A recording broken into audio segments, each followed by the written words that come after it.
तर एका दादानी कमेंट केली होती की तुमची जी पिल्लं आहेत त्यांची क्वालिटी कमी आहे. तर त्यांचं बरोबर आहे, कारण की सर्वांची नाही पण एक दोघांची आहेत क्वालिटी कमी. पण हेचं कारण पण मी तुम्हाला सांगते की क्वालिटी कमी का आहे. की जेव्हा ह्या म्हणजे पिल्लांची आई जेव्हा गाभण असते त्या गाभण काळामध्ये जर तुम्ही चारा त्यांना चांगला दिलात तर मात्र ही जी क्वालिटी खराब होते ना ती क्वालिटी खराब होत नाही. मग त्यावेळेला त्यांना मक्का किंवा ज्वारीचा मुरघास वगैरे हे मक्याचा मुरघास वगैरे जर असेल आणि चांगला जर चारा असला ना तर मात्र ही पिल्लांची क्वालिटी चांगली होते. पण त्या गाभण काळामध्ये जर तेव्हा तर आम्ही नेपियरच घालत होतो. जेव्हा तर थोडं बघा सुका आम्ही आपला स्वतःचा मुरघास केलेला होता त्यावेळेला जी गाभण होती त्यांची जी जनरेशन झालेली ती मात्र एकदम क्वालिटी झालेली होती. त्याच्यात काहीही असं म्हणजे प्रॉब्लेम आला नव्हता. पण कसं झालं तेव्हा मुरघास कमी पडला स्वतःचा आणि नंतर परत नेपियरवर आलं गाडी. त्यावेळेला आता नेपियर जेव्हा घालत होतो त्यावेळेला ती जी गाभण होती त्यांची जी ही जनरेशन निघालेली आहे त्यांची क्वालिटी कमी झालेली आहे. आणि ज्यांना म्हणजे कसं होतं आता खुराक वगैरे प्रत्येकाला देणं, आता गहू वगैरे भिजवून आम्ही स्वतःच्या घरचेच घालत होतो पण प्रत्येकीला देणं हे परवडत नव्हतं. मग ज्यांना दिलेलं आहे त्यांची पिल्लं मात्र क्वालिटी आहेत आणि ज्यांना नाही देता आलं त्यांची पिल्लांची क्वालिटी थोडीशी ढासळलेली आहे. पण आपण ह्यांना क्वालिटी बनवू नाही शकत असं नाहीये, तर आपण ह्यांना क्वालिटी बनवू शकतो. ह्यासाठी मात्र काय आहे तर चारा आपल्याला क्वालिटी लावायला पाहिजे. मग आता जी आमची धडपड आहे की चारा मक्का मेगा स्वीट वगैरे हे सर्व करायचं जे आमचं सर्व चाललेलं आहे ते मात्र ह्याच्यासाठीच चाललंय की जर समजा आपल्याला मेंढर क्वालिटी पाहिजे तर चारा क्वालिटी करायला लागणार आहे. आणि एक आहे की आमच्या इथली जी भौगोलिक परिस्थिती आहे ती जर सांगायची बोलला तर समजा मक्का लावला तर ज्वारी बाजरी असं जर तुम्ही पीक घेतलात तर मात्र कसं आहे की रानातल्या जनावरांना जसं डुक्कर गहू ह्यांना आमंत्रण दिलेल्यासारखं होतं. मग ही कसं होतं एकदम डेंजरमध्ये आलेलं आहे की जर समजा असं काही पीक घेतलं तर मात्र त्यांचा जनावरांचा त्रास हा हमखास व्हायलाच पाहिजे, कधी चुकणार नाही. मग ह्यासाठी आम्ही ही जी शॉक मशीन वगैरे लावली का आता आपल्याला जर मेंढर क्वालिटी पाहिजेत तर चारा क्वालिटी पाहिजे आणि चारा क्वालिटी पाहिजे तर हा त्रास आपल्याला येणार आहे.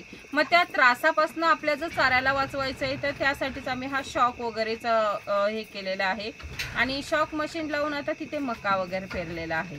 कारण की आपला आता तुम्ही बोललात जी क्वालिटी नाही आहे ती साहजिकच आहे.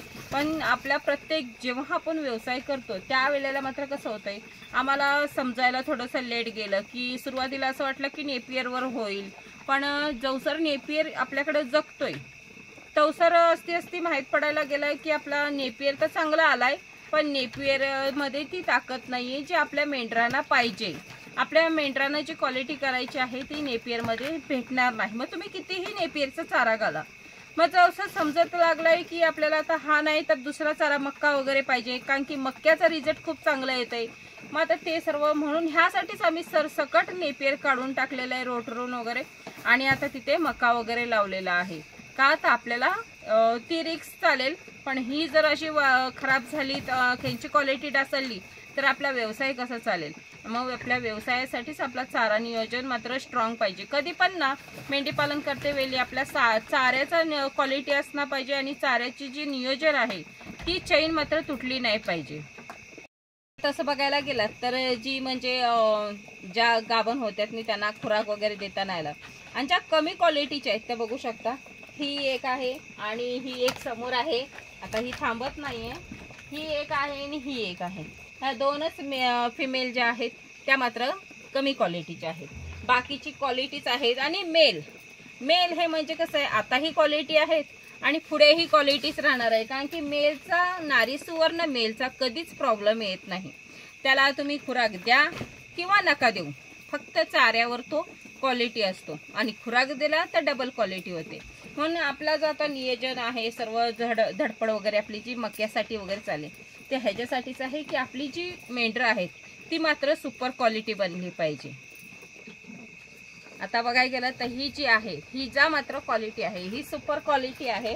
आता कसं आहे की ही लास्टला होती म्हणून हिच्या आईला आम्ही खुराक दिलेलं होतं आणि हे आता नवीन जनरेशन आहे हे पण एकदम मस्त आहे.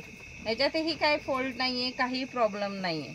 मग ह्यासाठी ज्या वेळेला आपण मेंढ्या जेव्हा गाभण असतात त्या गाभण काळामध्ये त्यांची काळजी घेतली की मग बाकीची ही क्वालिटीच असतात. आणि ही जास्त नाही तर 1.25 महिन्याचीच आहे, काही जास्त महिन्याची नाही, 1.25 महिनाच फक्त तिला झालेला आहे आणि एकदम मस्त आहे. आणि हे पण आमचं मस्त अगदी छान झालेलं आहे. त्यामुळे काय आहे की आपला हा चारा नियोजन खूप स्ट्रॉंग पाहिजे आणि चांगला पाहिजे. तसं बघायला गेलात तर आता म्हणजे आमचा जो म्हणजे पहिले जे आम्ही सुरुवात केलेली त्या वेळेला आम्ही ज्यांच्याकडून गायडन्स घेतलेला त्यांनी फक्त नेपियर बद्दलच सांगितलं. त्यामुळे आम्ही सर्व नेपियरकडेच म्हणजे आमचं लक्षच पूर्ण नेपियरकडं. मग त्या नेपियरला आम्ही खूप सारे प्रयोग केलेले, खूप सारे खत घातलेले आणि त्याला जगवायचा प्रयत्न केलेला. त्याच्यानंतर जगला, त्याच्यानंतर आम्हाला माहीत पडायला लागलं ना असते. पण कसं होतंय त्या वेळेला मात्र असते लक्षात आलं की जो नेपियरचा चारा वगैरे आहे तो कुठेतरी आपल्या मेंढरांना म्हणजे त्यांची क्वालिटी वगैरे होत नाही त्या चाऱ्यावर.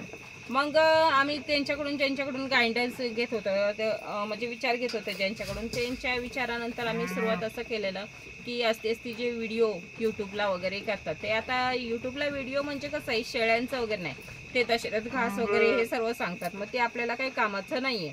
मग जे मोठे गोठे वगैरे जसं गायींचं तबेलं म्हशीचं वगैरे असतात ना गोठे वगैरे त्यांचे व्हिडिओ बघायला लागले. त्यांच्या व्हिडिओत माहीत पडलं की जसं ज्वारी वर्गीय मक्का वगैरे ह्याचा मुरघास वगैरे करून आपल्या जनावरांना घालतायत.